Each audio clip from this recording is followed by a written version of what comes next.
Hey guys, this week I'm doing a new dialogue shot and I wanted to show you my process that I do, and that includes where I find the audio from, how I film the reference, how I do the blocking, and all of the stuff that goes into making a really good dialogue shot. Let's go. So the first thing I do is I find a good piece of audio, and there's a number of ways you can do this. You can do it by searching YouTube and finding your favourite films and finding a piece of audio. The negative to that is you don't want to do a piece that you're too familiar with. Ideally, you want to find a piece of audio in which you don't actually know what the video is. You don't know what the video that goes with that audio is, because otherwise, all you're going to do is repeat what you've seen in that video. If you're really familiar with the video, then that's going to cloud your judgment. You're going to make all your decisions based on what you've already seen. Likewise, if you put it on your demo reel and you have copied exactly what's happened in the film and not had much imagination with it, whoever sees your demo reel, they might think the same. They might look at it and think, I know this, I'm very familiar with this, and actually they haven't used that much imagination to do this. So the best thing to do is to just find audio and just look for audio. And one place you can look at is the 11 Second Club, that run a competition every month, and have a look at the audio that they use each month, because they always have really good audio that you can use. The website I use to find all my audio is moviesoundclip.net. And this website is really good at finding just audio. And sometimes you do have to search around to find the one you want, but eventually you'll find a good piece. And what I like to do is close my eyes and listen to it. And really think about the characters and really think about what would I do if I was in that position? How would I deliver this line? How would I act this out? And so I'm going to give you guys a test to do it. I'm going to play you the audio that I picked, and I want you to listen to it, close your eyes, and just think about what you would do if you were given this piece of audio and you had to animate. Think about what you do with it. Hey, I know you. Hello, you know me, cool. I mean, yeah, you do. Do you? So that is the piece of audio I chose. So the second step is to film the reference. Now this is the bit that animators hate. They don't like film and reference because they don't want to be in front of the screen, they want to be behind the screen as animators, and that makes sense. I'm lucky because I had some acting background. I used to be a drama teacher and I've done acting my whole life. So I have a little bit of an advantage there.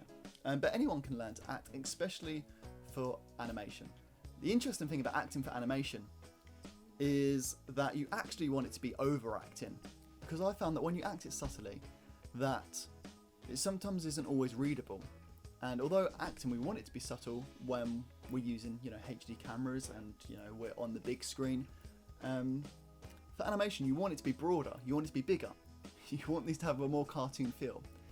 So I really, really advise you to film yourself, to film reference, because it's the only way to see how your shoulders move, how your neck moves, how your head moves.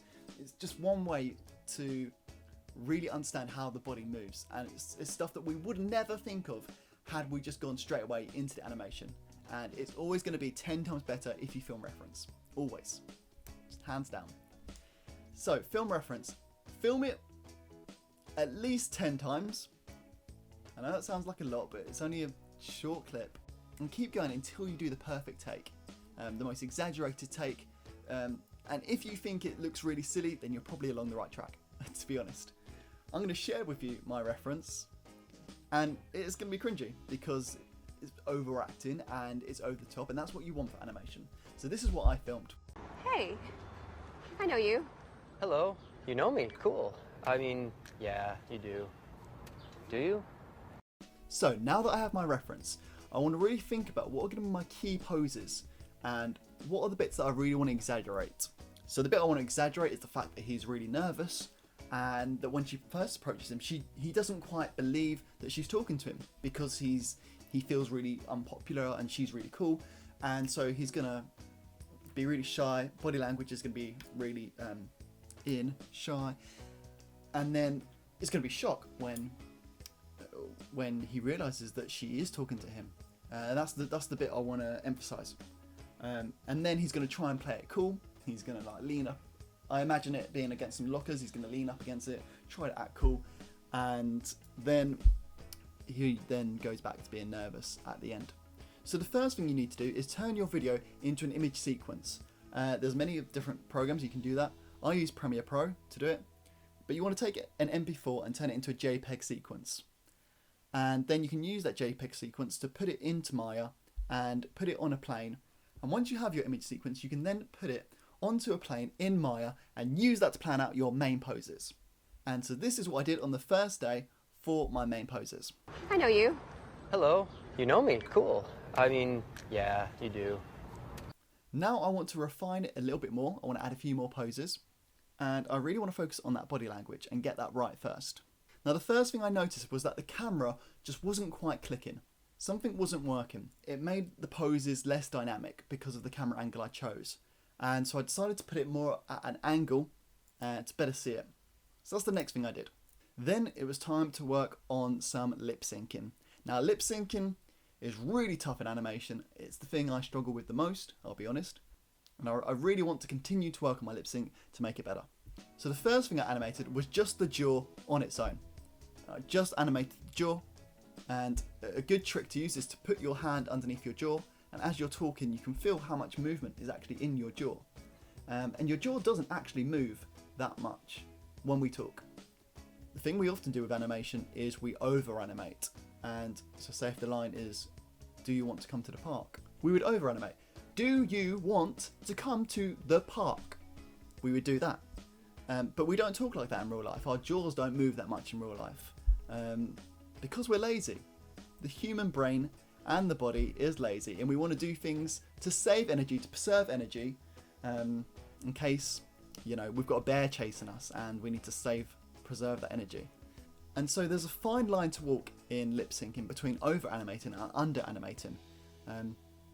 If you don't animate it enough, then it doesn't look like they're talking. If you over animate, it looks really strange.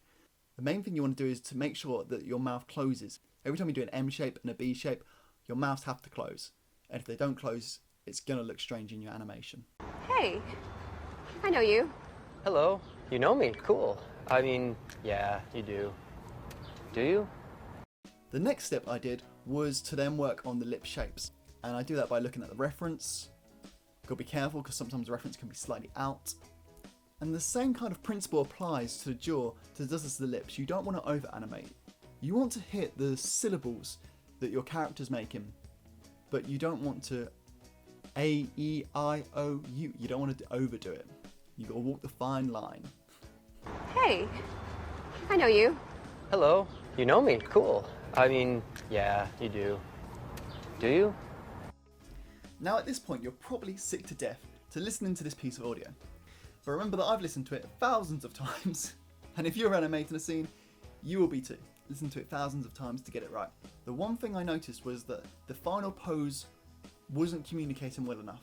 He didn't look nervous in the end, and it'd be nice if he started nervous, tried to act confident, and then went back to being nervous at the end. But the point just wasn't doing that. The point came across a bit aggressive, a bit confident. It looked a bit frightening, to be honest. If he was pointing at someone, you'd be a bit scared. I wanted it to come across more nervous. So I thought, instead of the point, I'm just going to have him curl back up again. Shoulders are going to come in to show he's nervous. And he's going to just kind of look a bit nervous and a bit happy that maybe she does know who he is. So that's what I went for. So here it is. This is it. All together as one. Thank you for sticking around for this long to see the outcome. This is it so far. Hey, I know you. Hello. You know me. Cool. I mean, yeah, you do. Do you? And as always, I've only spent a week on this. There's loads more I could do to improve it. I just wanted to show you what I've done during the week.